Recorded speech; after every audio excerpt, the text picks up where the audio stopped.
আপনারা যারা অনলাইনে খেলনা কেনেন তারা হয়তো চিন্তা করেন যদি ফেক বা নকল আসে। আপনারা হয়তো অনেক সেলারের ভিডিও দেখেছেন যেখানে চায়নার ফেক ভিডিও ইউজ করে মানুষকে কনফিউজ করা হয়। কিন্তু টাইনিবি আলাদা। আমরা যা বিক্রি করি তাই আপনাদের চোখের সামনে দেখাই। দেখুন, flying doll are flying robot আমাদের ওয়্যারহাউস থেকে প্যাক করে পাঠানো হচ্ছে। এগুলো আসলেই আমাদের কাছে স্টকে আছে। শুরুর অংশে আপনাদের দেখানো হবে মেয়েদের জন্য পছন্দের ফ্লাইং ডলের প্যাকিং। এরপর দেখানো হবে ছেলেদের জন্য ফ্লাইং রোবটের প্যাকিং। এগুলো কিন্তু আসলেই চায়না থেকে আমদানিকৃত ব্র্যান্ডেড টয়স, লোকাল কপি না।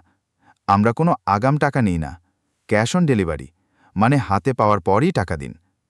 শিশুর হাসি আর খুশির জন্য আমরা সবসময় আসল ইম্পোর্টেড খেলনা দিই। আর হ্যাঁ, কোনো অ্যাডভান্স লাগবে না, পণ্য হাতে পাওয়ার পরই টাকা দিন। আমরা জানি আপনার বাচ্চার জন্য খেলনা নেওয়া মানে শুধু মজা নয়, আপনার মূল্যবান সময় আর টাকা বিনিয়োগ। তাই প্রতিটি ফ্লাইং রোবট আমরা ভালোভাবে চেক করি, প্যাক করি সুন্দরভাবে, যাতে ডেলিভারিতে কোনো ক্ষতি না হয়। আপনার থেকে ডেলিভারি চার্জ নেওয়া যেন প্রোডাক্ট নিরাপদ ও সঠিক অবস্থায় আপনার হাতে পৌঁছায়। এখন দেখুন কেমন করে আমরা এক একটি ইউনিট প্রস্তুত করি, শুধু আপনার জন্য।